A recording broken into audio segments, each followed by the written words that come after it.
The night they tried to poison him, Oliver Vane was 12 years old and invisible. He stood in the corner of the grand ballroom holding a tray of champagne glasses, watching Duke Cedric Blackthorne toast his engagement to a woman whose smile never reached her eyes. The chandelier above scattered light across faces that had never once looked at him, not in 12 years of living in their walls like a ghost with a heartbeat, but in 6 minutes. An old man would collapse through those mahogany doors with a document that would crack this golden world wide open, and Oliver would learn that being invisible was the only thing that had kept him breathing. What happens when the boy everyone ignored turns out to be the one person they should have killed? Stay until the end, because the truth about Blackthorn Manor doesn't just change everything. It burns it all down. The kitchen smelled like roasted pheasant and desperation. Oliver moved between the sweating cooks with the efficiency of someone who had learned early that speed meant survival. His hands were raw from scrubbing pots in water that never got warm enough, and his shirt, patched at both elbows with fabric that didn't quite match, hung loose on his thin frame. Around his neck, hidden beneath the collar, was the only thing he owned that wasn't borrowed or handed down, a silver pendant shaped like a raven with wings spread wide. He never took it off. He didn't remember where it came from. Mrs. Hemsworth, the head cook, slapped another tray into his hands without looking at him. That's how most people treated Oliver, like furniture that occasionally moved. "Get these upstairs before they go cold," she barked. "And don't you dare let Lord Ashford see you lingering. Last thing we need is you embarrassing the household on a night like this." Oliver nodded and pushed through the service door into the narrow stone corridor that connected the servants' quarters to the main house. The temperature dropped immediately.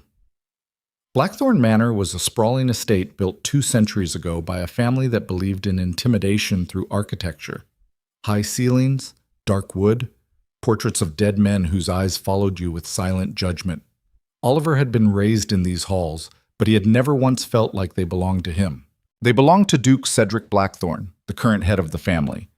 They belonged to his younger sister, Lady Helena, who floated through rooms like a bored ghost. They belonged to the servants who had worked here for decades, earning their place through loyalty and blood. Oliver belonged nowhere. He climbed the back staircase, the one the nobles never used, and emerged into the eastern wing where the ballroom sat like a glittering jewel box. Through the half-open doors, he could see the celebration in full swing. 200 guests in silk and velvet, their laughter echoing off marble floors. A string quartet played something elegant and forgettable in the corner. At the center of it all stood Duke Cedric Blackthorne, 34 years old and built like a man who had never doubted his place in the world.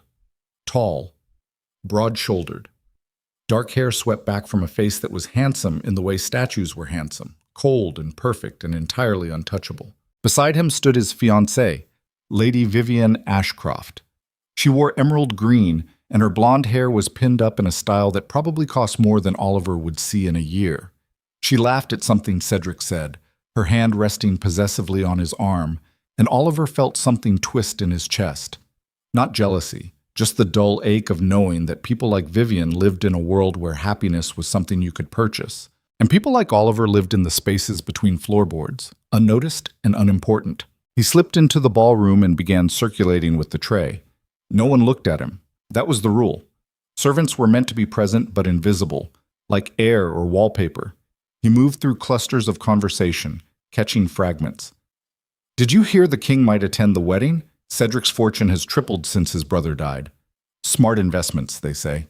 That pendant Vivian's wearing belonged to Cedric's mother, worth more than most estates." Oliver kept his face blank. He had learned young that showing emotion was dangerous. Emotions made you visible, and visibility invited cruelty. A hand shot out and grabbed his wrist. Oliver froze. "You, boy." Lord Ashford, Vivian's father, stared at him with the pale, watery eyes of a man who enjoyed exerting power over people who couldn't fight back. He was thick around the middle, red-faced from too much wine, and he smelled like cigars and entitlement. "This champagne is warm," Ashford said, his voice loud enough to draw attention. "What kind of incompetent household serves warm champagne at a ducal engagement?" Several heads turned. Oliver felt heat creep up his neck. "I apologize, my lord. I'll bring a fresh tray immediately." Ashford didn't release his wrist. Instead, he twisted it slightly, just enough to hurt. Do you know what happens to servants who embarrass their betters? Oliver met his eyes and said nothing. Silence was safer than words. Ashford smiled. It was not a kind smile. They get reminded of their place. He shoved Oliver backward. The tray tipped. 3 champagne glasses shattered on the marble floor in a spray of glass and golden liquid. The music stopped. Every eye in the ballroom turned toward the commotion. Oliver stood there, glass glittering around his feet, his face burning with humiliation. He wanted to disappear. He wanted to sink into the floor and never come back up. Cedric Blackthorne's voice cut through the silence like a blade. Ashford. The Duke crossed the ballroom in 6 strides. He didn't look at Oliver. He looked at Ashford, and his expression was colder than the winter wind rattling the windows. This is my household, Cedric said quietly, and you will not discipline my staff. Ashford's face went purple. I was simply correcting a mistake, Your Grace. By assaulting a child? The word hung in the air. Oliver wasn't sure anyone had ever called him that before. A child. It made him sound like he mattered. Cedric turned to Oliver for the first time. His gray eyes swept over the broken glass, the patched shirt, the raw hands. For a moment, something flickered across his face. Not warmth, just a brief clinical assessment, like he was cataloging damage to property. Clean this up, Cedric said, and stay out of sight for the rest of the evening. Oliver nodded and dropped to his knees, gathering the glass shards with shaking hands. The music resumed. The guests returned to their conversations. Within seconds, he was invisible again. But as he knelt there, blood seeping from a cut on his palm where a shard had bitten too deep, Oliver heard Cedric say something to Ashford that made his breath catch. Touch him again and you'll find out exactly how far my patience extends. It wasn't kindness, it was possession. Cedric protected what belonged to him, and whether Oliver liked it or not, he was property of Blackthorne Manor. He finished cleaning the glass and retreated back to the kitchens, his hand throbbing. Mrs. Hemsworth barely glanced at him as he wrapped the cut in a strip of cloth. You're lucky the Duke didn't have you whipped, she muttered. Now stay down here until this whole circus is over. Oliver nodded and sank onto a wooden stool in the corner. Through the walls, he could hear the muffled sounds of celebration.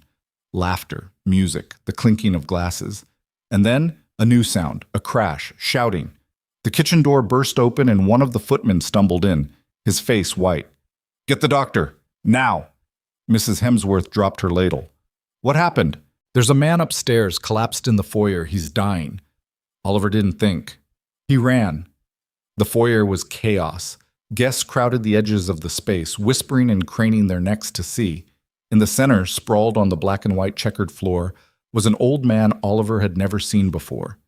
He was gaunt, his skin gray, his breathing shallow and rattling. He wore a lawyer's coat, and clutched in his skeletal hand was a leather envelope sealed with red wax. Cedric knelt beside him, his face unreadable. Who are you? Cedric demanded. What are you doing in my house? The old man's eyes rolled toward him. His lips moved, but no sound came out at first. Then, with a great effort, he rasped, The will. I have the will. What will? Your brother's will. The room went silent. Oliver felt the temperature drop 10 degrees. Cedric's brother, Lord Marcus Blackthorne, had died 12 years ago in a hunting accident. He had been 22, unmarried, and heir to the duchy. His death had passed the title to Cedric, who had been 19 at the time. The old man coughed, and blood flecked his lips. He thrust the envelope towards Cedric with shaking hands. He made me swear. Swear I'd deliver it. When the boy turned 12. What boy? The heir. The true heir.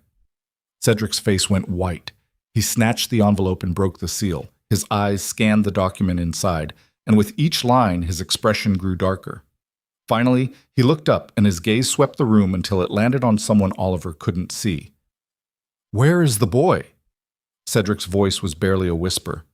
Where is Oliver Vane? Oliver's heart stopped. Every head in the foyer turned toward him. He stood at the edge of the crowd, small and insignificant in his patched clothes, and suddenly he was the only person in the world who mattered. Cedric rose to his feet. The document trembled in his hand.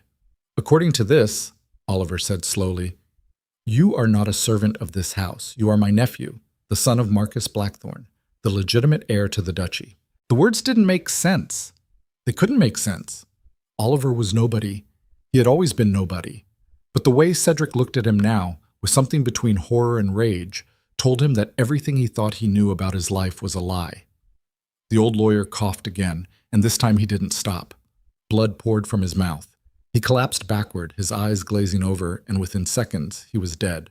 In the terrible silence that followed, Lady Vivian stepped forward. Her emerald dress shimmered under the chandelier light. Her beautiful face was a mask of shock. "This is impossible," she said. "Marcus had no children. Everyone knows that." Cedric didn't look at her. He stared at Oliver like he was a puzzle that needed solving, or a threat that needed eliminating. "Get him out of here," Cedric said finally. "Lock him in the East Tower until I decide what to do." Two guards moved forward. Oliver didn't resist as they grabbed his arms and hauled him away from the foyer, away from the staring crowd, away from the dead lawyer and the document that had just detonated his entire existence. As they dragged him up the stairs, he caught one last glimpse of Cedric.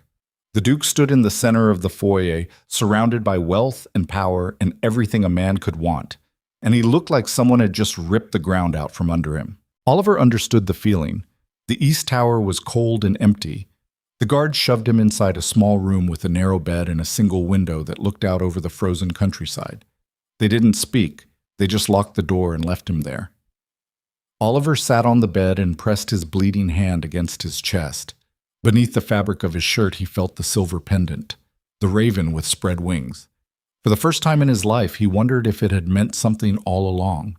Outside, the wind howled. The celebration had ended, and somewhere in the manor below, people who had ignored him his entire life were now deciding whether he should live or die.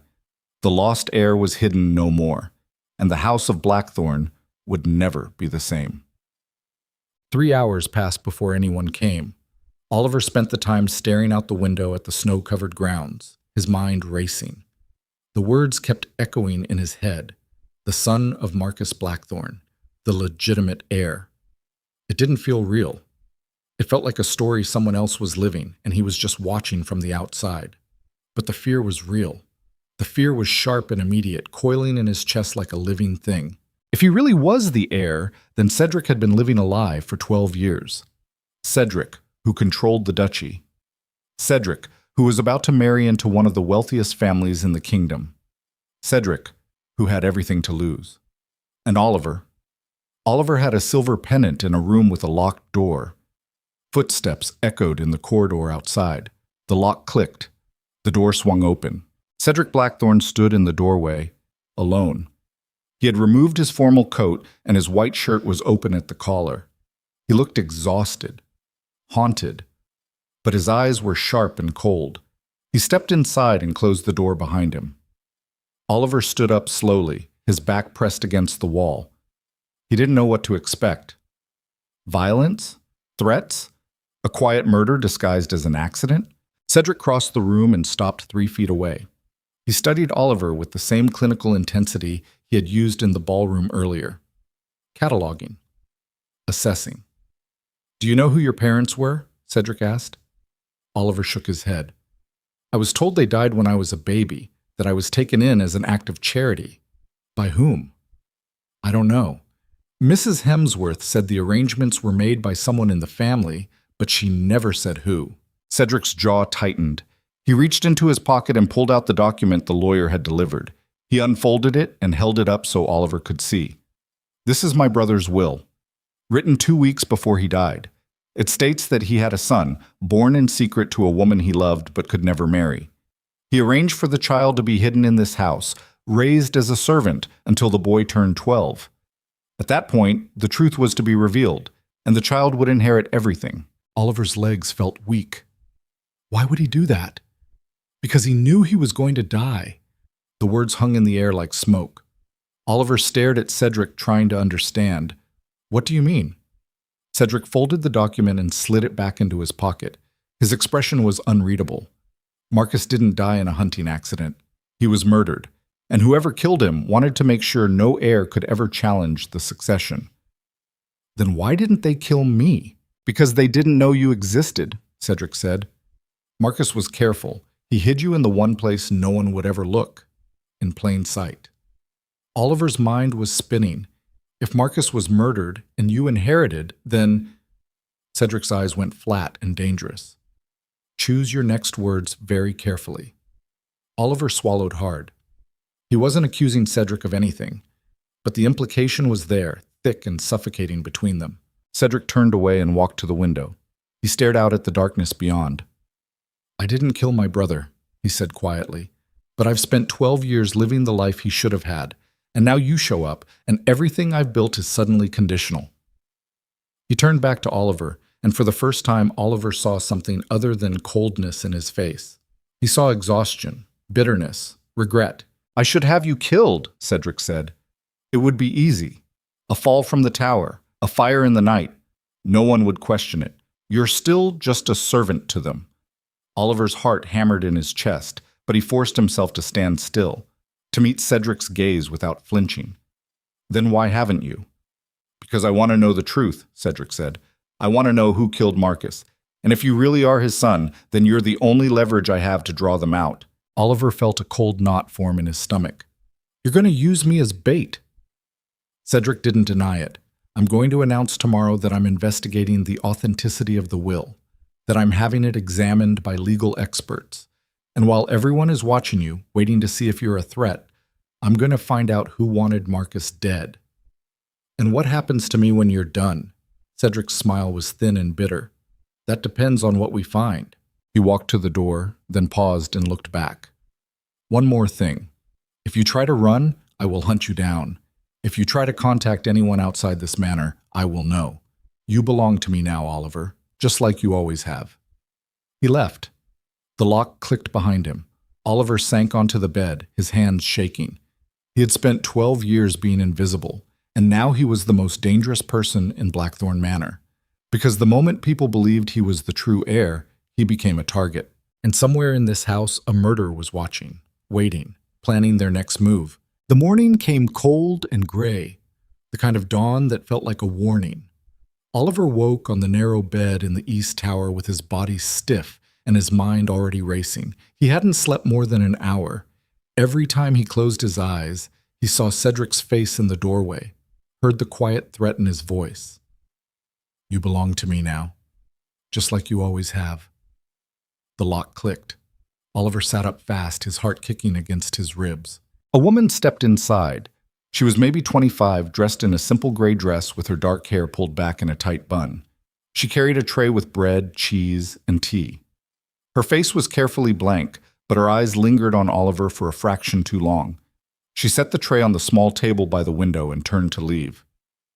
Wait, Oliver said. She stopped but didn't look at him. What's your name? A pause. Then quietly, Eleanor Whitmore. I'm the governess for Lady Helena. Oliver stood slowly, keeping his distance so she wouldn't bolt. You're not like the others. You actually looked at me. Eleanor's jaw tightened. I was told to bring you food. That's all. But you know what happened last night? Everyone knows what happened last night, she said, her voice sharp now. The entire household is talking about nothing else. What are they saying? That you're either the greatest liar who ever lived or the most dangerous person in this manor. Oliver felt something twist in his chest. And what do you think? Eleanor finally turned to face him. Her eyes were dark and intelligent, and when she looked at him, it wasn't with pity or contempt. It was with something else. Curiosity. Calculation. I think, she said slowly, that if you really are Marcus Blackthorn's son, then someone in this house has been lying for 12 years. And liars don't like being exposed. She walked to the door, then paused. Be careful who you trust, she said, and eat the bread. You're going to need your strength. She left before Oliver could ask what she meant. He ate quickly, his mind turning over her words. Someone in this house has been lying, but who? Cedric claimed he didn't kill Marcus, but he had the most to gain from his brother's death. And now Oliver was standing between him and everything he'd built. An hour later, the door opened again. This time it was one of the guards, a thick-shouldered man with a face like carved granite. The Duke wants you downstairs, now. Oliver followed him through the winding corridors of the manor, past portraits of dead Blackthorns, whose eyes seemed to track his movement. Servants pressed themselves against the walls as he passed, their faces carefully neutral, but Oliver could feel their stares burning into his back. He wasn't invisible anymore. He was the thing everyone whispered about when the doors closed. The guard led him to a room Oliver had never been inside before, the library. It was massive, lined floor to ceiling with books bound in leather and gold. A fire crackled in the stone hearth. Cedric stood by the window, his back to the door, staring out at the snow-covered grounds. He didn't turn when Oliver entered. "Close the door," Cedric said. The guard obeyed and left them alone. Cedric was silent for a long moment. Then he spoke without turning around. "Do you know what my brother was like?" Oliver shook his head, then realized Cedric couldn't see him. "No. Marcus was everything a Blackthorn should be. Charming, intelligent, beloved by everyone who met him. My father groomed him for the duchy from the time he could walk, and I was the spare, the backup plan, the one who didn't matter." Cedric turned and Oliver saw something raw in his face, something almost human. "I didn't hate him for it," Cedric continued. "I admired him. I would have followed him anywhere. And then one night he told me he'd fallen in love with a woman he couldn't marry, a commoner. My father would never have allowed it, so Marcus kept it secret, and when she got pregnant, he made arrangements to hide the child." Oliver's throat tightened. "Did you know about me?" Cedric's eyes were cold again. "No. Marcus told me about the woman, but he never said there was a child. If I'd known, I would have protected you. Or at least I'd like to think I would have." He crossed the room and stopped a few feet from Oliver. Up close, Oliver could see the exhaustion in his face, the lines around his eyes. "Last night I sent word to 3 different legal experts," Cedric said. "They'll arrive within the week to examine the will. If it's legitimate, then by law, you're the heir. The title, the estate, the fortune, all of it transfers to you the moment you turn 18. And if it's not legitimate, then you're still just a servant, and this entire situation disappears." Oliver felt the weight of those words settle over him like a shroud. "And what do you want it to be?" Cedric smiled, but it didn't reach his eyes. "What I want doesn't matter. What matters is the truth. And whoever killed Marcus doesn't want that truth coming out. You keep saying Marcus was murdered. How do you know?" "Because 3 days before he died, he came to me in the middle of the night. He said someone was threatening him, that if anything happened to him, I needed to find the lawyer, the man who collapsed last night, and get the will. But he died before he could tell me who was threatening him. And then the will disappeared. I searched for years and never found it." Oliver's pulse quickened. "So whoever killed Marcus also hid the will. And now it's surfaced, which means someone wants it found. The question is why?" Before Oliver could respond, the library door burst open. Lady Vivian stood in the doorway, her face flushed with barely controlled fury. She wore a deep blue dress that made her look like frozen water, beautiful and deadly. "Cedric," she said, her voice sharp, "we need to talk. Now." Cedric's expression went flat. "I'm in the middle of something, so am I. This doesn't concern the boy. His name is Oliver." Vivian's eyes flicked to Oliver, and the contempt in them was so pure it felt like a physical blow. She stepped into the room and closed the door behind her. "Do you have any idea what you've done?" she hissed at Cedric. "The entire capital is buzzing with rumors. My father received 3 letters this morning from families withdrawing their support for our wedding. They think you've been hiding an illegitimate heir for years. That you're a fraud." Cedric's jaw tightened. "I've hidden nothing. I didn't know Oliver existed until last night." "That's not what people are saying." "Then people are idiots." Vivian's face went white with rage. She took a step towards Cedric, her hands clenched into fists. "You're going to lose everything," she said, her voice dropping to something cold and venomous. "The title, the fortune, the alliances my family brought you, all because some servant boy shows up with a piece of paper. It's not just a piece of paper, it's a will, signed and sealed, then destroy it." The words hung in the air like poison. Oliver felt his blood go cold. Cedric stared at Vivian like he was seeing her for the first time. "What did you just say?" "You heard me. Burn it. Pay the lawyers to declare it a forgery. Do whatever you have to do, but make this problem disappear." "And what about Oliver?" Vivian's eyes slid to Oliver, and the look on her face was colder than the wind outside. "He's a servant. Servants disappear all the time." Cedric moved so fast Oliver barely saw it. He grabbed Vivian's arm and pulled her close, his voice dropping to something deadly quiet. "If you ever threaten him again, I will end this engagement myself. Do you understand me?" Vivian yanked her arm free, her face twisted with fury. You're choosing him over me? Over everything we've built? I'm choosing the truth. If you can't handle that, then maybe you should leave. For a moment, Oliver thought Vivian might actually strike Cedric. Her hand twitched, her breath coming fast and sharp. But then she seemed to regain control.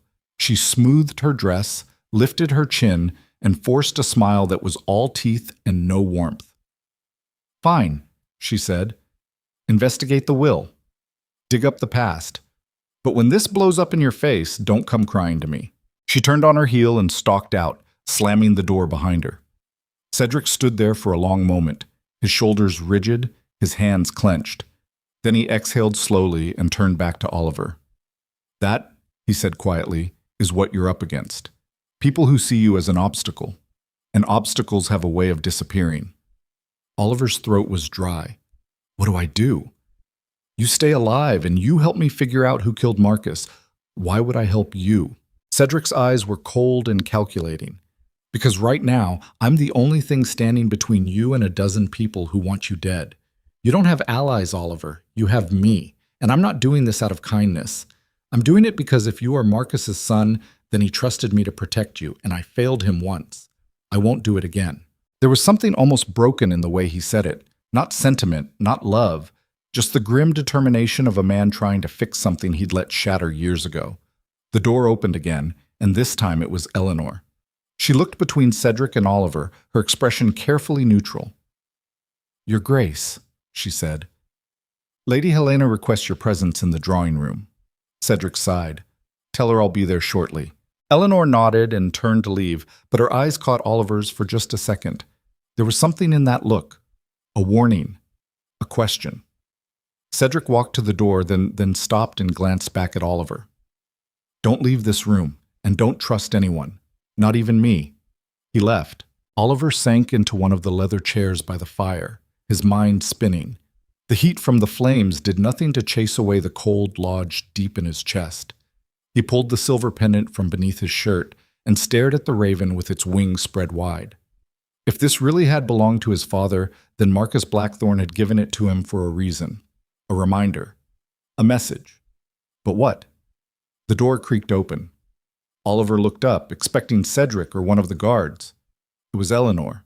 She slipped inside and closed the door quietly behind her. Her face was pale, her hands trembling slightly. You shouldn't be here, Oliver said. Neither should you. But here we are. She crossed the room quickly and knelt in front of him, her voice low and urgent. Listen to me. There are things happening in this house that you don't understand yet. Dangerous things. What things? Eleanor glanced at the door, then leaned closer. 3 years ago, I was hired to tutor Lady Helena. But before that, I worked as an archivist in London. I specialized in estate law. Wills, inheritances. When I heard about what happened last night, I started digging through the manor's records. And I found something. What? 2 weeks before Marcus died, someone requested access to the family archives. They were looking for documents related to succession law. The request was approved, and whoever it was spent an entire night in the record room. Who was it? Eleanor's eyes were dark and serious. The request was signed by Lord Hawthorne. Oliver felt the air leave his lungs. Lord Hawthorne, Cedric's most trusted advisor, the man who had stood beside him through 12 years of ruling the duchy. Are you sure? I saw the signature myself. And there's more. The night Marcus died, Hawthorne was the last person to see him alive. He claimed Marcus left alone to go hunting, but I found a letter in the archives written by one of the stable boys who worked here at the time. He said he saw Hawthorne following Marcus into the woods that morning, and when Hawthorne came back, he was alone. Oliver's heart was pounding now. Why didn't the stable boy say something? Because he disappeared 3 days later. No one ever saw him again. Eleanor stood and pulled a folded piece of paper from her pocket. She pressed it into Oliver's hand. This is a copy of the letter. Hide it. If Hawthorne finds out I have this, I'm dead. And if he finds out you know, so are you. Why are you helping me?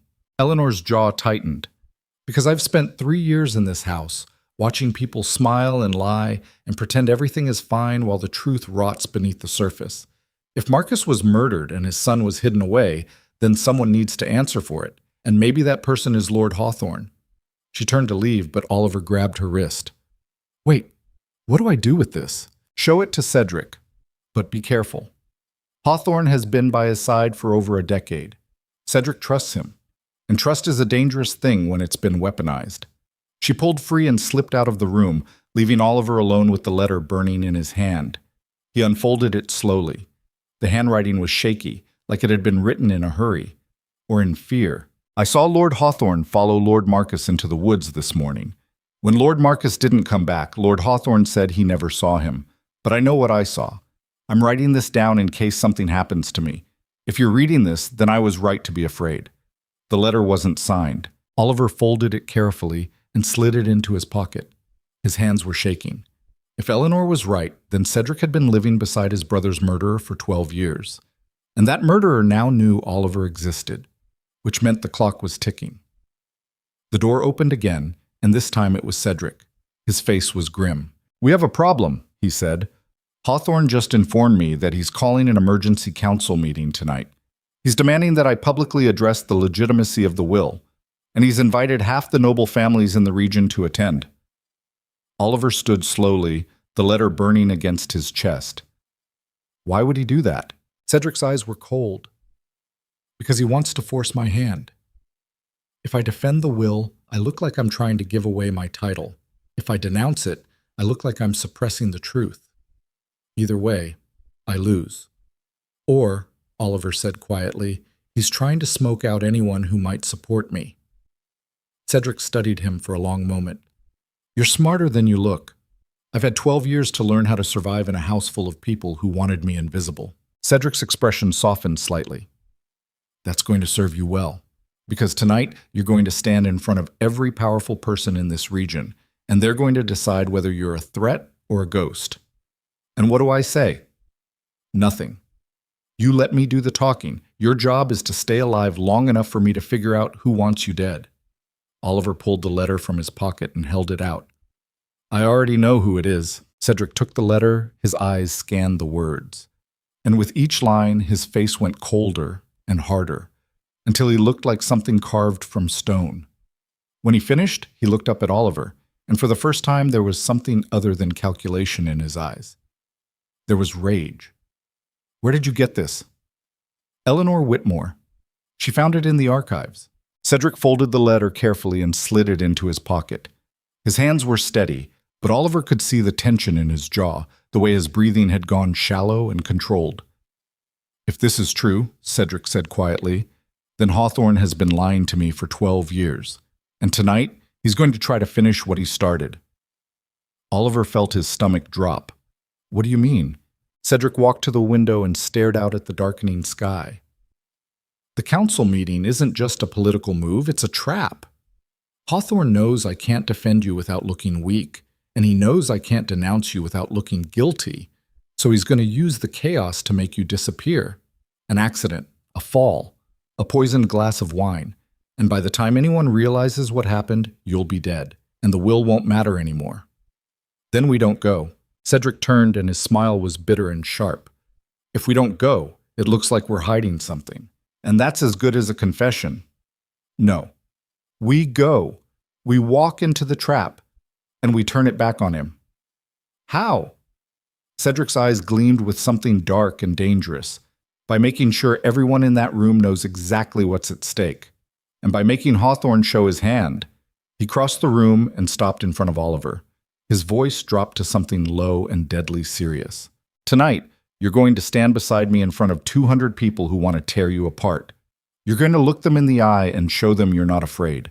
Because the moment they see fear, they'll know you're weak, and weak things don't survive in this world." Oliver swallowed hard. "And what if I am afraid?" Cedric's hand landed on his shoulder, heavy and unyielding. "Then you lie. You lie so well that even you believe it. That's what it means to be a Blackthorn. We don't show weakness. We don't show doubt. We survive. No matter what it costs." He turned and walked to the door, then paused. "One more thing. If Hawthorne makes a move tonight, don't try to fight him. Don't try to run. You stay beside me, and you trust that I will end him before he ends you. Do you understand?" Oliver nodded, even though his heart was hammering so hard he thought it might burst. Cedric left, and Oliver stood alone in the library, the fire crackling behind him, the weight of his father's pendant cold against his chest. Tonight, he would walk into a room full of people who wanted him dead, and he would have to pretend he wasn't terrified, because that's what Blackthorns did. They survived. No matter the cost, the council chamber was built to intimidate. High vaulted ceilings, stone walls lined with the banners of noble houses that had sworn allegiance to Blackthorn for generations. A long table carved from a single massive oak tree that had supposedly stood on the estate for 300 years before being felled to create this monument to power. At the head of that table sat an empty chair reserved for the Duke of Blackthorn, and surrounding it were 200 faces that looked at Oliver like he was a stain that needed scrubbing out. Oliver stood beside Cedric at the chamber entrance, his hands clenched so tight his nails bit into his palms.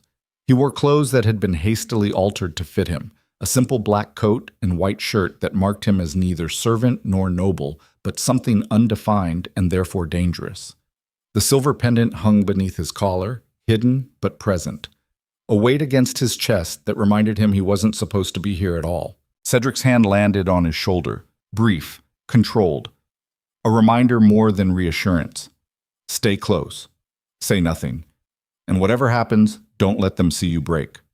Oliver nodded. His throat was too dry to speak. They entered together. The room fell silent. Every eye tracked their movement as they walked the length of the chamber toward the head table. Oliver could feel the weight of those stares like physical pressure against his skin. Judgment, contempt, curiosity sharp enough to draw blood. These were people who had built their lives on certainty, on knowing exactly where they stood in the hierarchy of power, and Oliver's existence shattered that certainty like a hammer through glass. Cedric took his seat at the head of the table. Oliver stood behind him and to the left, the position a servant would occupy. But everyone in the room knew he wasn't a servant anymore. He was something else, something that didn't fit into the neat categories that made their world function. Lord Hawthorne sat 3 chairs down on Cedric's right. He was a man in his 50s, silver-haired and sharp-featured, with the kind of face that suggested intelligence and patience in equal measure. He had advised Cedric for 12 years. He had helped rebuild the duchy after Marcus's death. He had been present at every major decision, every strategic alliance, every moment that mattered. And if Eleanor's letter was true, he had murdered Marcus Blackthorn in cold blood and spent over a decade covering his tracks. Hawthorne looked at Oliver and smiled. It was a pleasant smile, warm even, the kind of smile a man gives to something harmless and temporary. Oliver felt his stomach turn over. Cedric's voice cut through the silence like a blade. I've called this council to address the matter that has consumed this household for the past 24 hours. As you all know, a document was delivered claiming that my brother Marcus left behind a legitimate heir. That heir is Oliver Vane, who has lived in this manor for 12 years under the care of my household staff. Murmurs rippled through the chamber. Oliver could pick out individual voices in the noise. Impossible. A servant's bastard, more like. This is an insult to the entire bloodline. Cedric raised his hand and the room fell silent again. That was power. The ability to command silence with a gesture. I have invited legal experts to examine the will and determine its authenticity. Until that examination is complete, I will not make any declarations about succession or inheritance. What I will say is this. If the will is legitimate, then Oliver Vane is my nephew and the rightful heir to House Blackthorn. And anyone who attempts to harm him will answer to me personally. The threat hung in the air like smoke. Oliver saw several people shift uncomfortably in their seats, but Lord Hawthorne's smile never wavered. Your Grace, Hawthorne said, his voice smooth and reasonable. I believe I speak for everyone in this chamber when I say we all respect your commitment to the truth. However, we must also consider the practical implications of this situation. The legitimacy of House Blackthorn has been called into question. Our alliances, our trade agreements, our standing in the kingdom, all of it rests on the stability of your rule. If there is even a shadow of doubt about the succession, it could destabilize everything we've built. Cedric's eyes were cold. What are you suggesting? I'm suggesting that we resolve this matter quickly and definitively. The longer it drags on, the more damage it does to the duchy. If the will is legitimate, then we accept it and move forward. If it's a forgery, then we bury it and ensure that no one ever questions your authority again. And how do you propose we determine that quickly? Hawthorne leaned back in his chair, his fingers steepled beneath his chin. I propose a formal investigation, not just of the will, but of the boy himself. His lineage, his history, every detail of his life examined and verified. If he truly is Marcus's son, then the evidence will be overwhelming. But if he's not, then we'll know for certain that this entire affair is a fraud designed to destabilize your rule. Oliver felt something cold crawl down his spine. Hawthorne wasn't just proposing an investigation. He was proposing a witch hunt, a process designed to tear apart every aspect of Oliver's existence until there was nothing left but doubt and suspicion. And if the will couldn't be discredited, then Oliver himself would be. Cedric's jaw tightened. And who would conduct this investigation? I would be honored to oversee it myself, Hawthorne said. As your most trusted advisor, I believe I'm in the best position to ensure it's handled fairly and thoroughly. Of course you are, Cedric said quietly. Because you've been so trustworthy up until now. The room went dead silent. Hawthorne's smile faltered for just a fraction of a second. Oliver saw it. The crack in the mask. I'm not sure what you're implying, Your Grace. Cedric stood slowly. When he moved, it was with the deliberate control of someone who knew exactly how much violence he was capable of and was choosing not to unleash it yet. I'm implying, Cedric said, that someone in this room has been lying to me for 12 years. Someone arranged for my brother's will to disappear. Someone made sure that Oliver stayed hidden and unnoticed. And someone has spent the last day trying to figure out how to make him disappear permanently. The accusation landed like a bomb. People started whispering again, their voices rising in a wave of confusion and alarm. Hawthorne's face remained calm, but Oliver saw the tension in his shoulders, the way his hands gripped the arms of his chair just a little too tightly. That's a serious accusation, Hawthorne said. Do you have any evidence to support it? Cedric reached into his coat and pulled out the letter Eleanor had given Oliver. He unfolded it slowly and held it up so everyone in the room could see. This is a letter written by a stable boy who worked here 12 years ago. It states that he saw you following Marcus into the woods the morning he died. And it states that you came back alone. The room erupted. Voices overlapped in a cacophony of shock and disbelief. Hawthorne's face went white, then red, then white again. He stood slowly, his chair scraping against the stone floor. That letter is a lie, Hawthorne said, his voice shaking slightly. I was nowhere near Marcus that morning. Then why did the stable boy disappear 3 days after writing it? Hawthorne's mouth opened, closed, opened again. For the first time since Oliver had seen him, the man looked genuinely rattled. I don't know anything about a stable boy disappearing. This is absurd. You're grasping at straws because you know the will is a fraud, and you're trying to deflect attention away from that fact. Cedric took a step forward. His voice dropped to something low and deadly. Or you killed my brother and you've been covering it up ever since. And now that his son has surfaced, you're trying to finish what you started.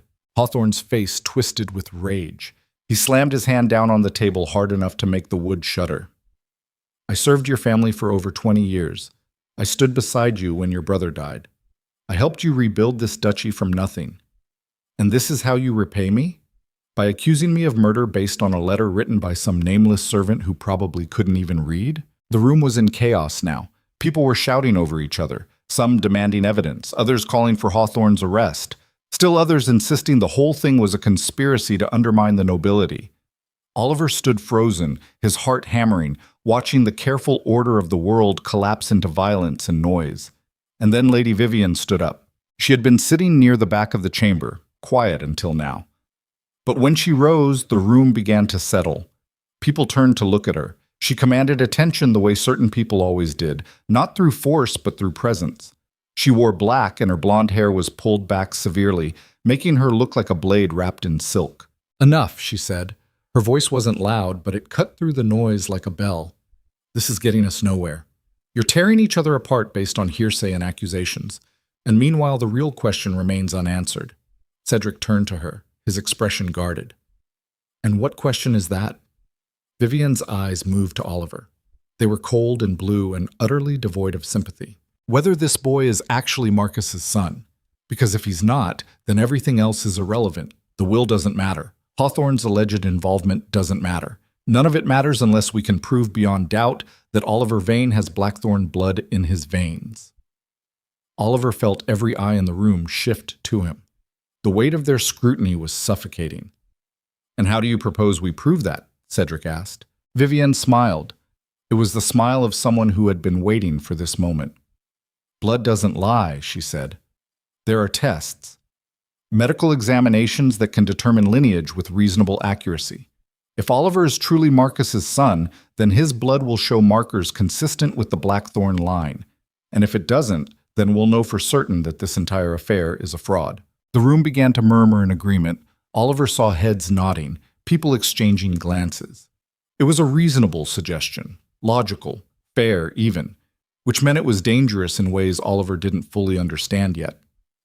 Cedric looked at Oliver. There was something in his eyes that Oliver couldn't read. A question, maybe. Or a warning. Oliver, Cedric said quietly, do you agree to this? Oliver's throat was dry. He didn't know if agreeing was a trap or refusing was suicide. But standing there with 200 people staring at him like he was an insect under glass, he realized he didn't have a choice. Refusing would be the same as admitting guilt. Agreeing at least bought him time. Yes, Oliver said. His voice came out steadier than he expected. I agree. Vivienne's smile widened. Excellent. I'll make arrangements for a physician to conduct the examination tomorrow morning. In the meantime, I suggest we all return to our estates and allow cooler heads to prevail. She turned and walked toward the exit. People began to stand, the council dissolving into clusters of conversation. Hawthorne remained seated, his face pale and rigid. He looked at Cedric like a man who had just realized he was standing on a collapsing bridge. This isn't over, Hawthorne said quietly. No, Cedric replied. It's not. Hawthorne stood and left without another word. Oliver watched him go, his mind racing. If Hawthorne had killed Marcus, then he was now a cornered animal, and cornered animals were the most dangerous kind. Cedric turned to Oliver. His face was grim. We need to talk, now. They left the council chamber and walked in silence through the twisting corridors of the manor. Cedric didn't speak until they were back in the library with the door closed and locked behind them. Then he turned on Oliver, and his eyes were blazing. Do you have any idea what you just agreed to? Oliver stared at him. A medical examination to prove I'm Marcus's son. It's not that simple. Vivienne didn't suggest that examination out of fairness. She suggested it because she knows something we don't. What do you mean? Cedric paced the room like a caged wolf. Blood tests can determine lineage, but they're not foolproof.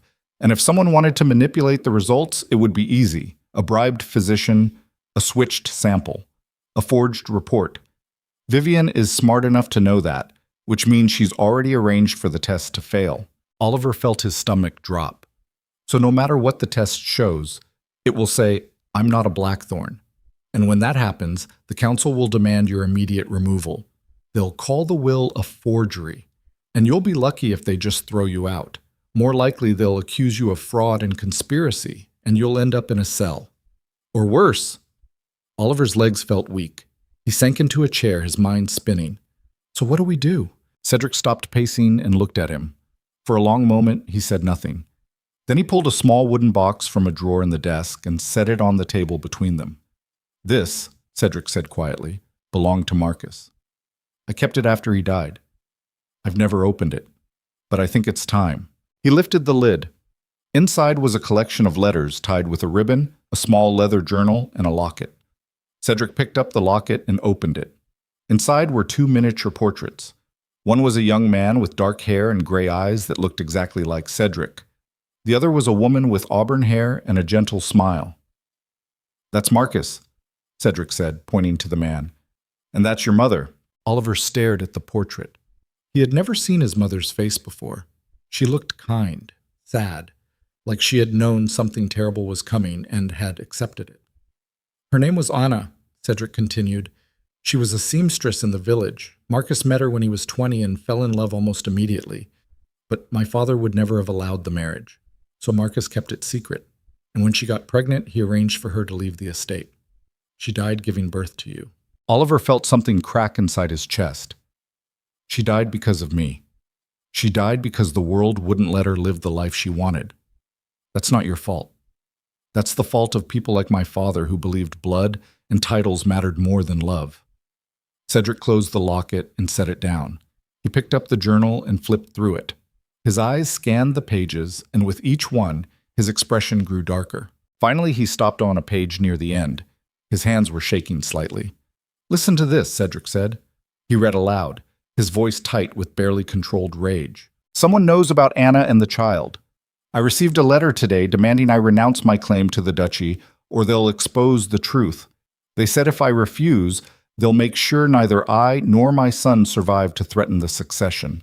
I don't know who sent it, but I'm afraid. Not for myself, but for Oliver. I've made arrangements to hide him in the manor. If anything happens to me, Cedric will protect him. I have to believe that." Cedric closed the journal. His jaw was clenched so tightly, Oliver could see the muscles jumping beneath his skin. "He trusted me," Cedric said quietly. "And I failed him. I didn't protect you. I didn't even know you existed. That's not your fault." "Yes, it is." Cedric's voice was raw now, stripped of the cold control he usually wore like armor. "I should have questioned his death. I should have investigated, but I was 19 years old and terrified, and I let them tell me it was an accident.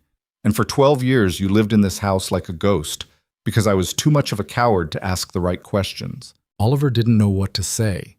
For the first time since this nightmare began, Cedric looked human. Vulnerable. Broken in the way people break when they realize they've been carrying guilt for so long it's become part of their skeleton. The door burst open. Eleanor stood in the doorway, her face white with fear. She was breathing hard, like she'd been running.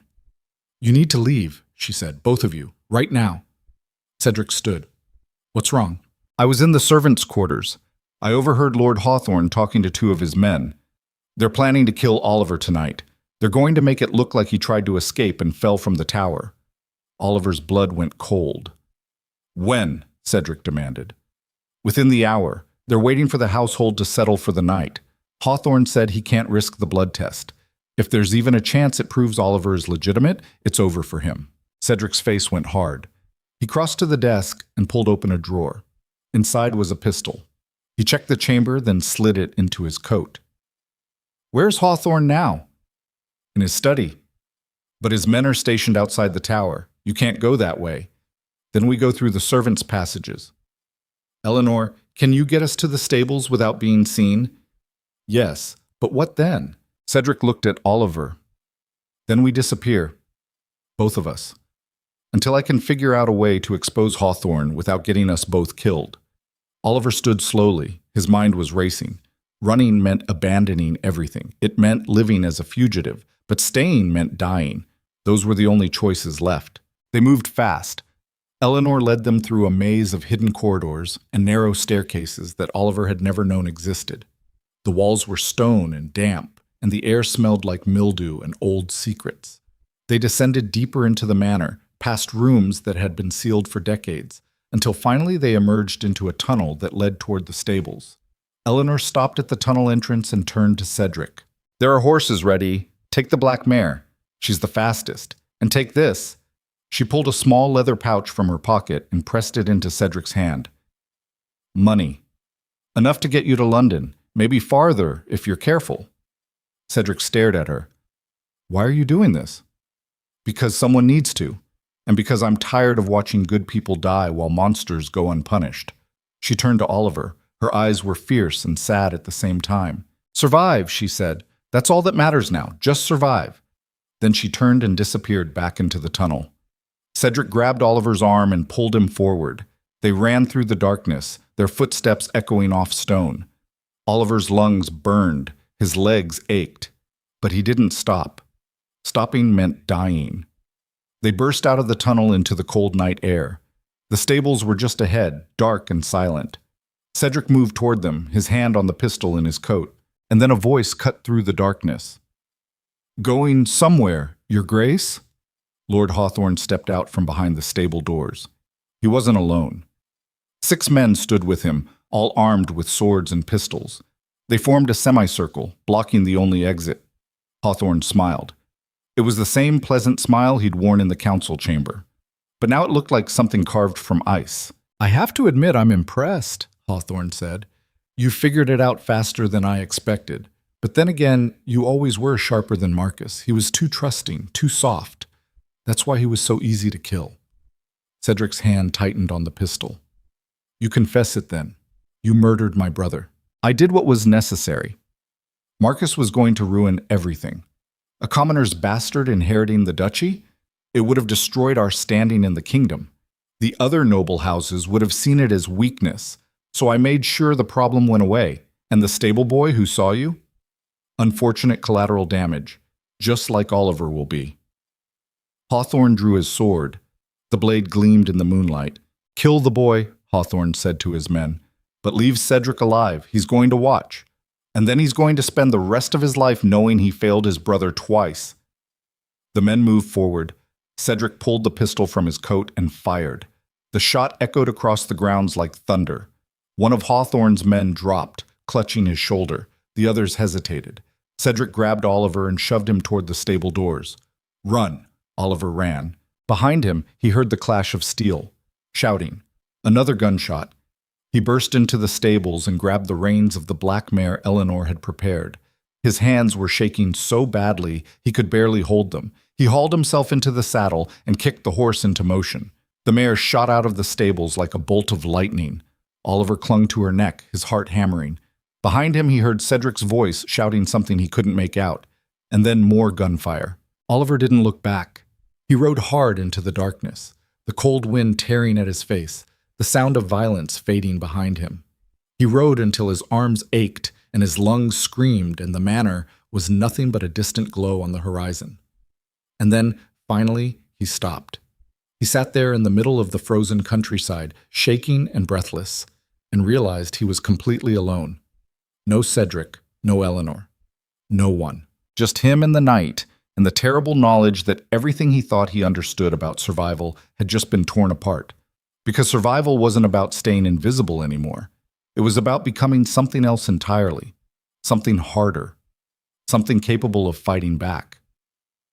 And as Oliver sat there in the darkness, his father's pendant cold against his chest, he made a choice.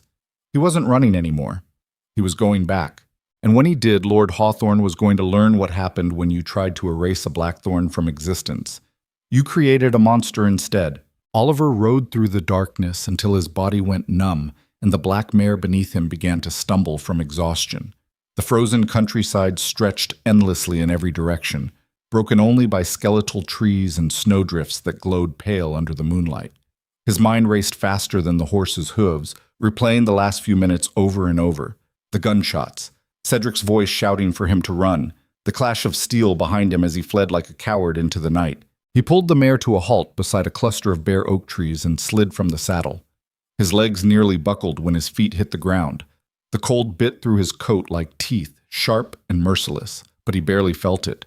All he could feel was the rage building in his chest like a furnace someone had been stoking for 12 years without his knowledge. He had run because Cedric told him to. Because survival was supposed to matter more than pride or vengeance or whatever other poison was spreading through his veins right now. But standing there in the frozen woods with nothing but silence and his own ragged breathing for company, Oliver realized something that changed the shape of his entire existence. Running didn't make you safe. It just made you prey. And he was done being prey. The mare's breath came in white clouds. Oliver stroked her neck with shaking hands, trying to calm both the animal and himself. His mind worked through the options. He could keep riding, disappear into London or beyond, change his name, become invisible again. That was the smart choice, the logical one. But logic had never kept him warm at night. Logic had never stopped Lord Ashford from twisting his wrist in front of 200 nobles. Logic had never given him a father or a mother or anything except 12 years of existing in the spaces between other people's lives. What kept you alive wasn't logic. It was the willingness to become something the world couldn't ignore anymore. He pulled the silver pendant from beneath his shirt and stared at it in the moonlight. The raven with its wings spread wide. His father had given him this. Marcus Blackthorne had arranged for his son to be hidden inside the manor walls because he believed Cedric would protect him when the time came. And Cedric had tried. He'd stood in that foyer and faced down an entire council. He'd pulled a pistol on Hawthorne's men. He'd given Oliver a chance to escape. But Oliver hadn't heard Cedric's horse behind him, which meant either Cedric was still fighting or Cedric was dead. And if Cedric was dead, then Oliver was the only person left who knew the truth. The only person who could expose Hawthorne. The only person who could make sure Marcus Blackthorn's murder didn't disappear into history like it had never happened. He climbed back onto the mare. His body screamed in protest, but he ignored it. Pain was just information. It told you that you were still alive, still capable of making choices that mattered. He turned the horse around and began riding back toward Blackthorn Manor. The smart move would have been to find help first. Allies, evidence, some kind of plan that involved more than blind rage and a stolen horse. But Oliver had spent his entire life making smart moves, staying invisible, swallowing every humiliation with a smile because that was how servants survived. And where had it gotten him? 12 years of being nothing to anyone. Now he was going to be something, even if that something got him killed. The ride back took longer because he moved carefully, avoiding the main roads. He didn't know if Hawthorne had sent men to hunt him down, but he wasn't stupid enough to assume he was safe. The sky was beginning to lighten at the edges when Blackthorn Manor finally came into view, a dark silhouette against the pre-dawn gray. Oliver dismounted a quarter-mile from the estate and tied the mare to a tree. He approached on foot, keeping to the tree line. His breath came in white puffs. His fingers were numb inside his gloves, but his mind was sharp and cold and focused in a way it had never been before. This was what it felt like to stop hiding, to stop apologizing for existing. It felt like standing on the edge of a cliff and choosing to jump instead of being pushed. The manor grounds were quiet. Too quiet. Oliver crept closer, using the shadows for cover. The stable doors stood open, and in the growing light he could see dark stains on the snow outside. Blood. A lot of it. His stomach clenched. He forced himself to move forward. Inside the stables, he found two bodies. Both were Hawthorne's men. One had been shot through the chest. The other's throat had been cut. The violence was efficient. Brutal. The kind of violence that came from someone who knew exactly how to kill and had stopped caring about anything except survival. But there was no sign of Cedric. Oliver searched the rest of the stables. Nothing. No more bodies, no weapons, just blood and silence and the overwhelming sense that something terrible had happened here, and the aftermath was still unfolding somewhere else. He heard voices outside, low, urgent. He pressed himself against the wall and peered through a gap in the wooden slats. 3 of Hawthorne's men stood in the courtyard. They looked exhausted, rattled. One of them was wrapping a bloody cloth around his arm. "Did you find the Duke?" one of them asked. "No, he disappeared into the forest. Lord Hawthorne sent riders after him, but they lost the trail." "And the boy?" "Gone. Probably dead in a ditch somewhere. A 12-year-old alone in the winter won't last long." The man with the wounded arm spat into the snow. "We should have just killed them both in the council chamber. Would have saved us all this trouble. Lord Hawthorne wanted it to look like an accident. Can't have the nobility thinking we execute people for asking questions. They're going to ask questions anyway. 2 people dead in the stables. The Duke missing. That doesn't look like an accident. Then we make it look like the Duke and the boy conspired together, killed Hawthorne's men, and fled. By the time anyone sorts out the truth, Lord Hawthorne will have control of the duchy, and it won't matter what story people believe." They walked off toward the main house. Oliver waited until they were out of sight, then slipped out of the stables. His mind was racing. Cedric was alive, wounded maybe, but alive, and Hawthorne was already spinning a narrative that would turn both of them into criminals, which meant Oliver had maybe hours before the story solidified, and he became a fugitive with a price on his head. He needed evidence, something undeniable that would prove Hawthorne murdered Marcus. The letter from the stable boy helped, but it wasn't enough. Hawthorne could claim it was forged. He needed something that couldn't be disputed, and he knew exactly where to find it. The Manor Archives. Eleanor had said Hawthorne requested access to the family records 2 weeks before Marcus died. If he'd been planning the murder, there might be documents, notes, something that connected him directly to the crime. Oliver moved through the servants' passages with the confidence of someone who had spent 12 years learning every hidden corridor and forgotten staircase in the building. The passages were empty. Most of the staff would be starting their morning duties by now, which meant the main house would be full of people. But the archive room was in the east wing, a place most servants had no reason to visit. He reached the heavy oak door and tried the handle. Locked. Of course it was locked. Nothing in this place was ever easy.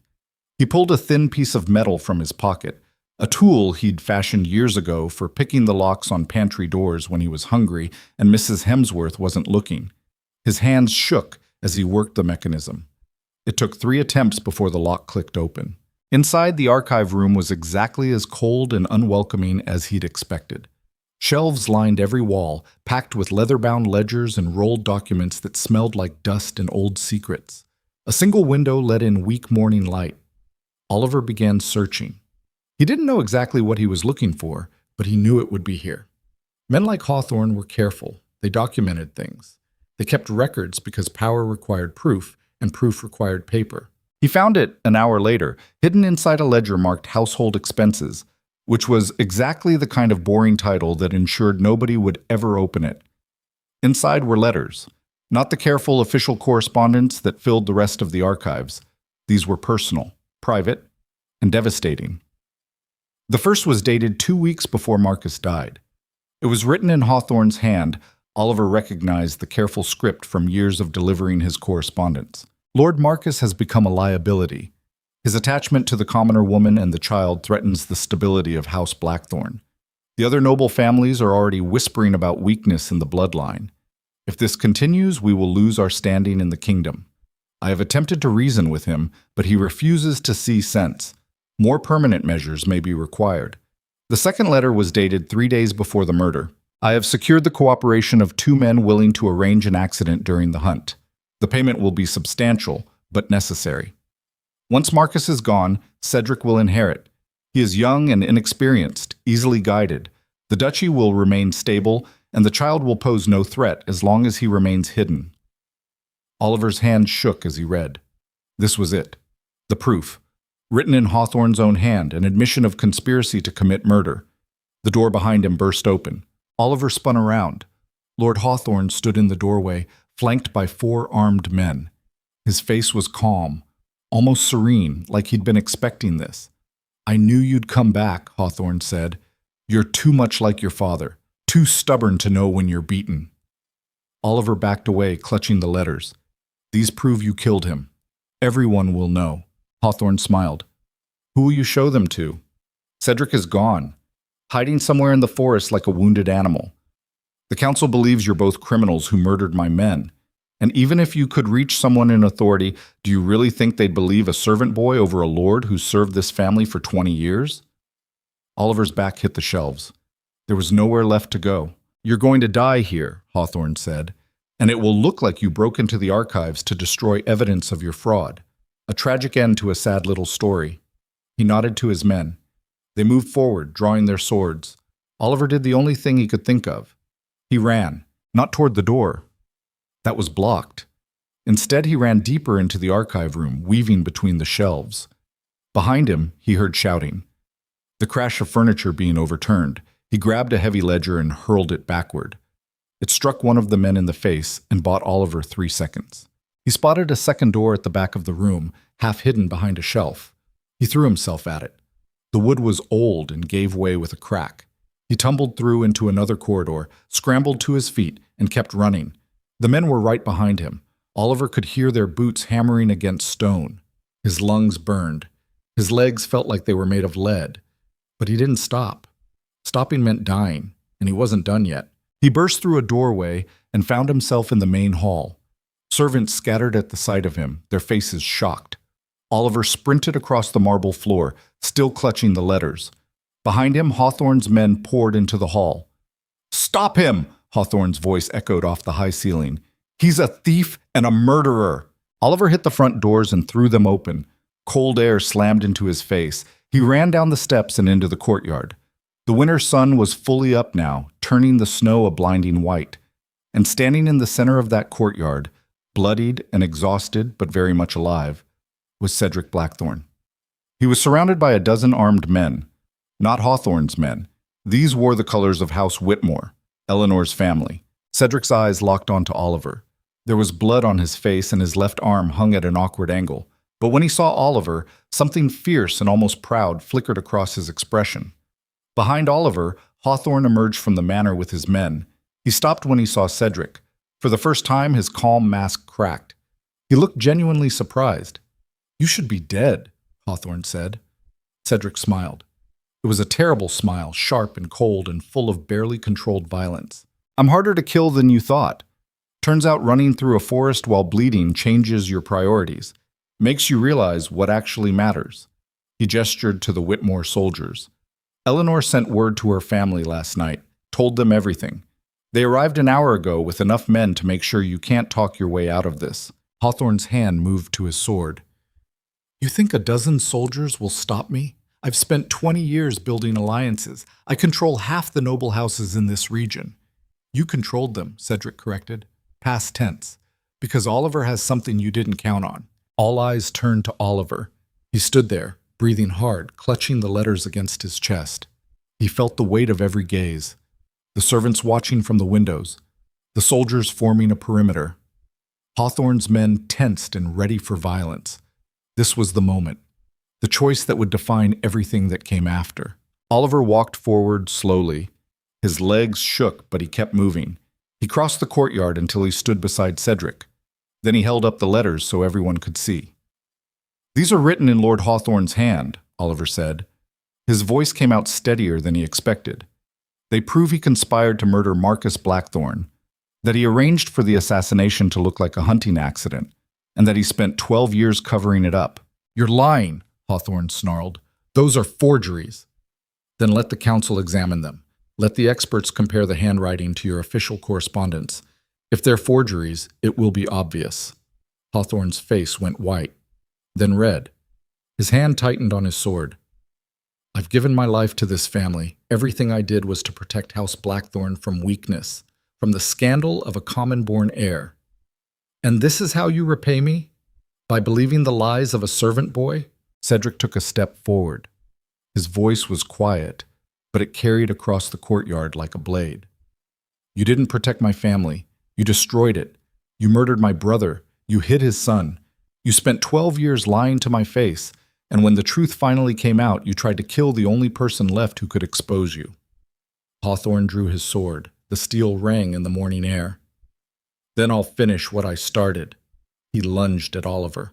Cedric moved faster. Despite his wounded arm, despite the blood and exhaustion, he threw himself between Hawthorne and Oliver.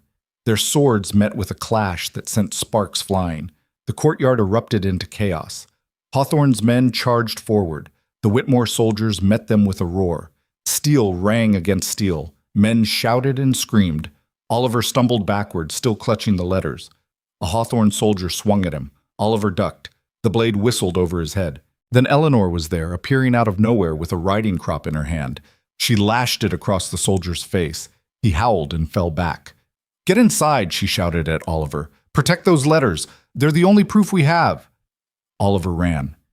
Not because he was a coward, not anymore, but because Eleanor was right.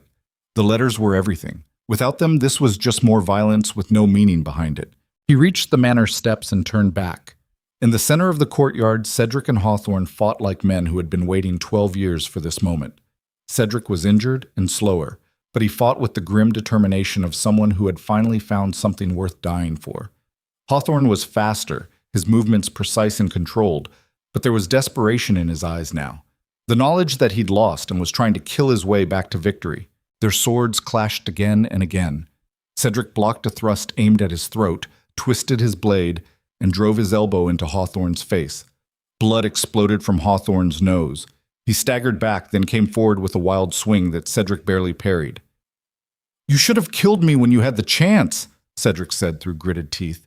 "I gave you everything," Hawthorne snarled. "I made you a duke. I built your power. You built nothing. You stole it, and now you're going to pay for it." Cedric drove forward with a series of brutal strikes that forced Hawthorne back across the courtyard. Each blow was harder than the last. Each one carried 12 years of grief and rage and guilt that had been fermenting inside Cedric since the day his brother died. Hawthorne's back hit the courtyard wall. His eyes went wide.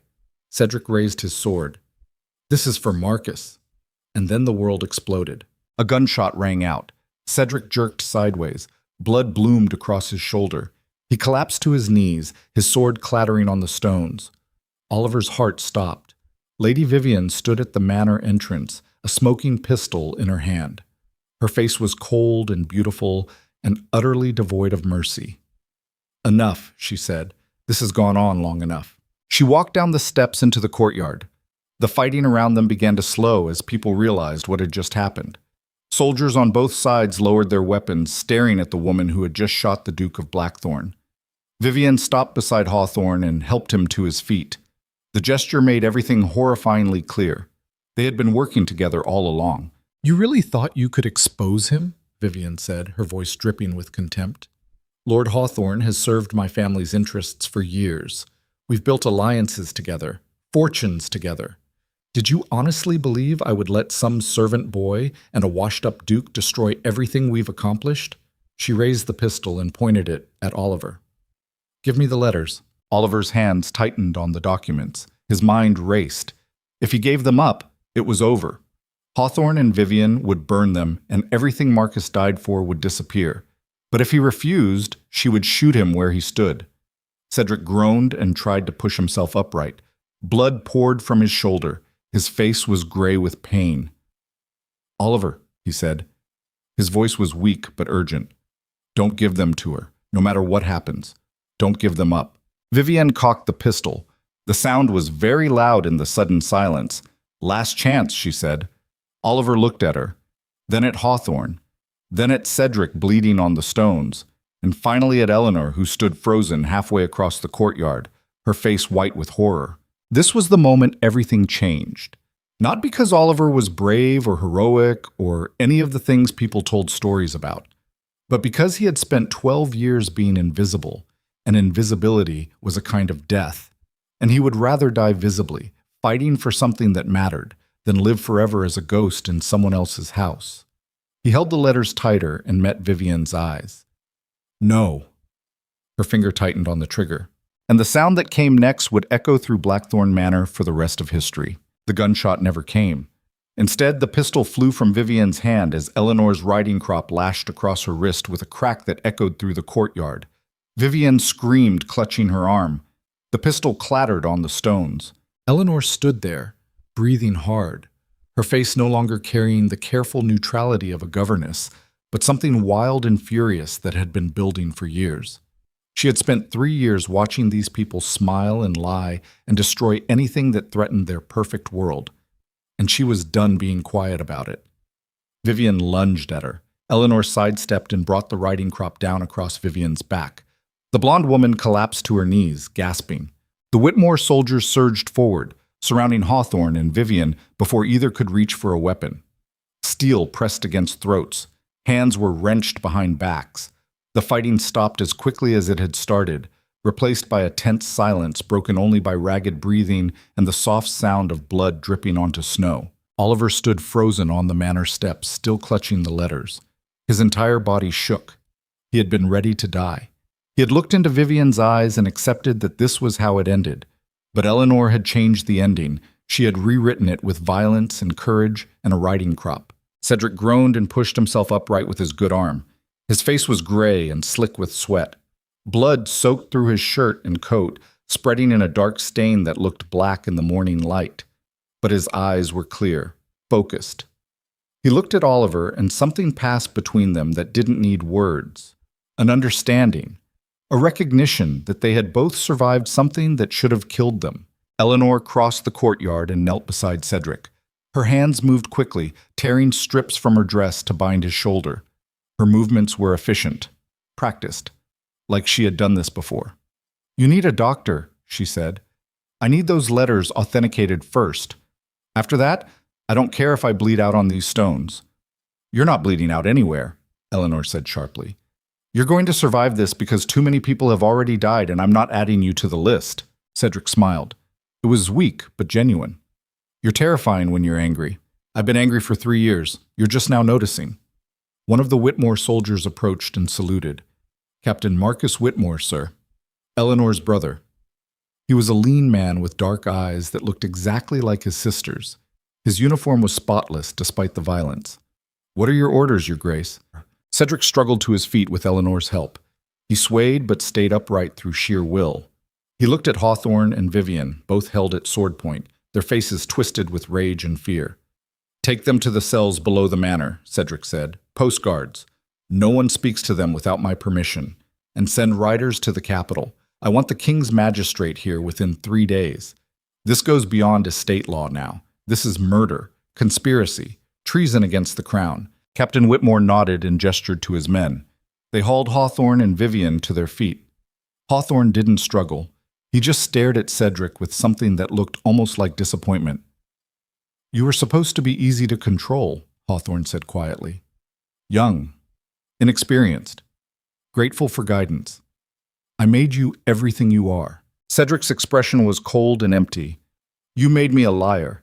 You made me live my brother's life instead of mourning him properly. And you made me fail the one person Marcus trusted me to protect." He turned away from Hawthorne like the man had already stopped existing. The soldiers dragged both prisoners toward the manor. Vivian was screaming curses. Hawthorne remained silent. When they were gone, Cedric looked at Oliver. The boy still stood on the steps, the letters pressed against his chest like armor. His face was pale, but his jaw was set. He looked older than 12. Older than he should have had to become. "Come here," Cedric said. Oliver descended the steps slowly. His legs felt like they were made of water.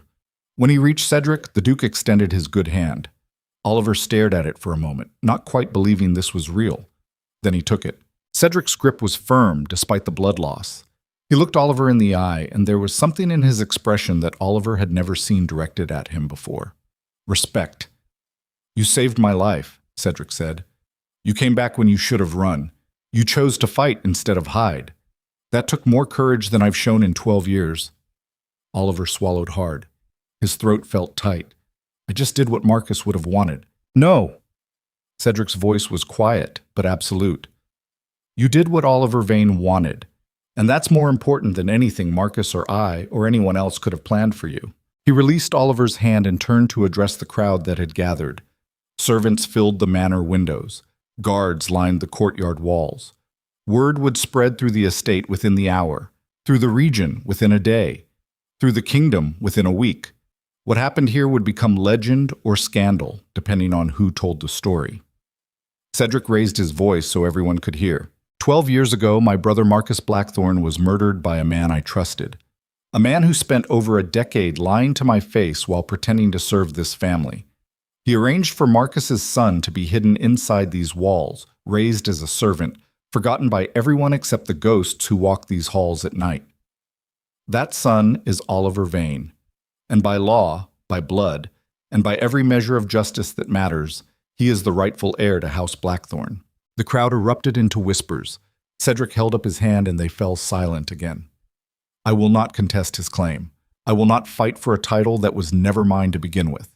When the king's magistrate arrives, I will present the evidence. I will testify to the truth. And I will ask the crown to recognize Oliver as the Duke of Blackthorne when he comes of age." Oliver's breath caught. He stared at Cedric, unable to process what he was hearing. The title, the estate, the fortune. Everything Cedric had spent 12 years building was being handed over without a fight. "Why?" Oliver asked.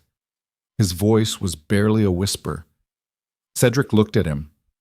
For the first time since this nightmare began, his expression softened into something almost gentle. Because holding on to something that isn't yours eventually destroys you from the inside. "I've spent 12 years pretending I deserved this, pretending I was worthy of the title Marcus should have worn. And all it did was hollow me out until there was nothing left but duty and guilt and the constant fear that someone would realize I was a fraud." He paused, and when he spoke again, his voice was rough with emotion Oliver had never heard from him before. "You deserve this, Oliver. Not because of blood, or law, or anything Marcus planned, but because you survived 12 years in a world that tried to erase you, and you still chose to come back and fight for the truth. That's what makes a Blackthorne, not the title. The choice to stand up when standing up might kill you." Oliver felt tears stain his eyes. He blinked them back furiously. He had cried enough in his life. He wasn't going to cry now. Not when he had finally become visible. Not when people were finally looking at him and seeing something more than empty space. But Cedric saw the tears anyway. And instead of looking away or pretending not to notice, he did something Oliver never expected. He pulled Oliver into an embrace, carefully, because of his wounded shoulder, but firmly enough that Oliver could feel the solid reality of it. "You're not alone anymore," Cedric said quietly. "You have family." Broken and complicated and probably going to drive you insane, but family nonetheless. Oliver buried his face against Cedric's chest and let himself feel it. The relief, the grief for the 12 years he'd lost, the terror of what came next. All of it crashed over him at once, and Cedric just held him through it, silent and steady and present in a way no one had ever been before. When Oliver finally pulled back, Eleanor was standing nearby with tears streaming down her face. Captain Whitmore looked uncomfortable but respectful. The servants in the windows were crying too. Even some of the soldiers looked moved. This was what power actually looked like, Oliver realized. Not control or dominance or the ability to make people fear you. It was the willingness to be vulnerable in front of everyone and survive it, to admit you'd been wrong and still stand upright, to give away everything you thought defined you and discover you were still whole underneath. That was the lesson Marcus had tried to teach by hiding Oliver in plain sight. That survival wasn't about being strong enough to never break. It was about being brave enough to break in public and then rebuild yourself into something better. The next 3 days passed in a blur of physicians, lawyers, and endless testimony. Cedric's shoulder was cleaned and stitched.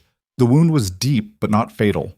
Eleanor barely left his side during the recovery, and watching them together, Oliver began to understand that whatever existed between them was older and deeper than he'd realized. The letters were examined by 3 separate legal experts brought in from London. All 3 confirmed the handwriting matched Hawthorne's official correspondence perfectly. Combined with the stable boy's testimony, the evidence was overwhelming. On the 3rd day, the king's magistrate arrived. He was a stern man in his 60s named Lord Pemberton, who looked like he'd spent his entire life being disappointed by humanity. He interviewed everyone, reviewed every document, examined the murder site in the woods where Marcus had died 12 years ago. When he was finished, he called a formal hearing in the council chamber, the same room where Oliver had stood less than a week ago and been introduced as a potential fraud. Now he stood there as something else entirely. Lord Pemberton read his findings aloud. His voice was dry and clinical, but the words carried the weight of absolute authority. Based on the evidence presented, I find that Marcus Blackthorne was murdered by Lord Hawthorne with the assistance of Lady Vivian Ashcroft. I find that Oliver Vane is the legitimate son of Marcus Blackthorne, and therefore the rightful heir to the duchy. I find that Duke Cedric Blackthorne acted with honor and integrity in pursuing the truth despite personal cost. And I recommend that Lord Hawthorne and Lady Vivian be tried for murder and conspiracy before the crown. He lowered the document and looked directly at Oliver. Oliver Vane, by order of His Majesty and under the authority granted to me as magistrate, I recognize you as the legal heir to House Blackthorne. You will assume the title of Duke when you reach the age of 18. Until that time, Duke Cedric Blackthorne will serve as regent and guardian if you consent to this arrangement. Oliver looked at Cedric. The man stood beside him, his arm in a sling, his face still pale from blood loss, but his eyes were clear and steady, asking nothing, expecting nothing, just present. "I consent," Oliver said. Lord Pemberton nodded. "Then it is done. House Blackthorne is restored, justice is served, and may we all learn something from this mess about the price of lies and the value of truth." He left. The chamber emptied, and Oliver stood there with Cedric and Eleanor, the 3 of them alone in a room that had witnessed so much violence and betrayal, and finally, something resembling redemption. "What happens now?" Oliver asked. Cedric smiled. It was tired but genuine. "Now we rebuild. The estate, the reputation, the family. It won't be easy. Half the noble houses will think you're illegitimate no matter what the magistrate says. The other half will try to use you for their own purposes. And you're going to have to learn in 6 years what most heirs spend their entire childhood preparing for." "That sounds terrible." "It is. But you won't be doing it alone." Eleanor stepped forward. Her dress was still torn from where she'd ripped it to bandage Cedric's shoulder. Her hair had come loose from its bun. She looked nothing like the proper governess who had brought Oliver food in the tower a week ago. She looked real. Human. Fierce. "I've been offered a position as head archivist for House Blackthorne," she said. "Someone needs to sort through the records and make sure nothing else has been hidden or destroyed, and someone needs to teach you everything your father never got the chance to. History, law, how to read people, how to survive in a world that will try to eat you alive if you let it." "You'd stay?" Oliver asked. "Where else would I go? I've spent 3 years watching this family tear itself apart. I'd like to spend the next few watching it heal. If you'll have me." Oliver looked at both of them. At Cedric, who had given up everything to tell the truth. At Eleanor, who had risked her life to save his. At the family that had formed not through blood or duty, but through choice and shared trauma, and the stubborn refusal to let the lies win. "Yes," Oliver said. "I'll have you." The months that followed were hard in ways Oliver hadn't anticipated. Learning to be an heir meant unlearning 12 years of invisibility. It meant speaking up in meetings, sitting at the head of tables, making decisions that affected hundreds of people. It meant being looked at constantly, evaluated, judged, and never being allowed to hide. But it also meant having people who believed in him. Cedric taught him strategy and leadership. Eleanor taught him history and helped him understand the complicated web of alliances that held the kingdom together. Captain Whitmore taught him how to ride properly and handle a sword. Even Mrs. Hemsworth, the cook who had barely looked at him for 12 years, started treating him with gruff affection. The estate slowly transformed. Cedric removed the corrupt officials who had been loyal to Hawthorne. He renegotiated trade agreements that had been exploiting the common people. He opened the manor grounds to the villagers for the first time in decades, creating markets and festivals that brought life back to a place that had felt dead for too long. Oliver watched it all and slowly began to understand what it meant to be a Blackthorn. Not the title or the fortune or the power. Those were just tools. What mattered was the choice to use those tools to build something better than what came before, to take the broken pieces of a legacy stained with murder and lies and reshape them into something worth passing on. Hawthorne and Vivian were tried in the capital 6 months later. Both were found guilty. Hawthorne was sentenced to life imprisonment. Vivian was stripped of her title and exiled. Oliver didn't attend the trial. He had no desire to see them again. They had already taken enough from him. He wasn't going to give them any more of his time. 1 year after the night Oliver discovered he was an heir, he stood in the manor library with Cedric and Eleanor. Snow fell outside the window, soft and white and clean. Inside, a fire crackled in the hearth. The room was warm and filled with the comfortable silence of people who had learned to trust each other. "Do you ever regret it?" Oliver asked Cedric, "giving up the title?" Cedric looked up from the book he was reading. He thought about it for a moment, his expression thoughtful. "No," he said finally. "I thought I would. I thought losing the duchy would destroy me. But what actually destroyed me was pretending I deserved something I'd only gotten through my brother's murder. Letting go of that lie was the most honest thing I've ever done. And now I get to help you become something Marcus would have been proud of. That's worth more than any title." Eleanor looked up from her work. She was cataloging a new set of documents that had been discovered in the archives. Her relationship with Cedric had evolved over the year into something neither of them talked about, but everyone could see. They moved around each other with the easy comfort of people who had chosen each other after seeing the absolute worst and decided to stay anyway. "You're going to be a good duke," Eleanor said to Oliver. "Better than most.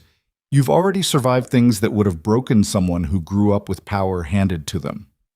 "How do you know?" "Because people who grow up invisible learn to see things others miss. They learn to read a room, to understand what's not being said. That's going to serve you better than any amount of formal training." Oliver walked to the window and looked out at the snow-covered grounds. In the distance, he could see villagers moving through the market Cedric had established. Their children played in the snow. Smoke rose from chimneys. Life continued, ordinary and beautiful and real. He thought about Marcus, about a father he'd never known who had loved him enough to hide him, who had trusted that even in death, his son would be protected. Marcus had been wrong about that. Cedric had failed to protect Oliver for 12 years. But in the end, they had both learned the lesson that mattered most. Survival wasn't about being strong enough to never fail. It was about being brave enough to try again after failure broke you. It was about choosing to stand up one more time even when every muscle in your body screamed to stay down. It was about looking at a world that wanted to erase you and saying no. "I exist, I matter, and you're going to acknowledge that whether you like it or not." That was the inheritance Marcus had really left him, not a title or a fortune, but the understanding that your existence didn't require anyone's permission, that you could be born into a world that tried to make you invisible and still force it to see you, that you could take the worst thing that ever happened to you and use it to build something better. Oliver pressed his hand against the cold window glass. His breath fogged the surface. Through it, he could see his own reflection. Not a servant anymore, Not quite a duke yet. Just Oliver Vane, 12 years old, survivor. Heir, human. Behind him, Cedric and Eleanor were arguing good-naturedly about something in the archives. Their voices filled the library with warmth and life. Outside, the snow kept falling. The world kept turning. And Oliver stood there at the intersection of past and future, broken and healing and whole all at once. He thought about the silver pendant around his neck, the raven with its wings spread wide. He had asked Eleanor what it symbolized, and she had told him ravens were creatures of transformation. They appeared in stories about death and rebirth, about endings that became beginnings. That's what Blackthorn Manor had become. An ending that transformed into a beginning, a house of secrets that slowly became a home, a family built not on blood, but on the choice to forgive and rebuild and try to be better than the people who came before. It wasn't perfect. It never would be. There would be more struggles, more nights when Oliver woke up terrified that someone was coming to kill him, more days when Cedric's guilt threatened to drown him, more moments when Eleanor questioned whether staying was worth the pain of watching them all stumble through this impossible situation. But perfect wasn't the goal. Survival was. Growth was. The willingness to keep choosing each other even when it was hard. Even when the world offered easier paths. Even when staying meant confronting truths that would have been simpler to bury. That was the real power. Not the ability to control others or dominate them or force them into submission. It was the strength to look at your own failures and not turn away. To admit you'd been wrong and still believe you could do better. To break completely and then gather up the pieces and build something new from the rubble. Oliver turned away from the window. Cedric looked up and smiled. Eleanor made room for him at the table where she was working, and Oliver sat down between them, surrounded by books and firelight and the quiet certainty that he was exactly where he belonged. The lost heir was hidden no more. The House of Blackthorn had entered a new era, and Oliver Vane, who had spent 12 years being invisible, was finally, undeniably, irreversibly seen. He was home, and home was no longer a place where he had to disappear to survive. It was a place where he could be fully himself, flaws and fear and fierce determination all visible, and know that he was loved not despite those things but because of them. That was the inheritance that mattered. That was what made him a Blackthorn. Not the blood in his veins or the title waiting for him, but the choice to stand in the light and let the world see him for exactly who he was. Broken, healing, alive, and absolutely refusing to be erased ever again.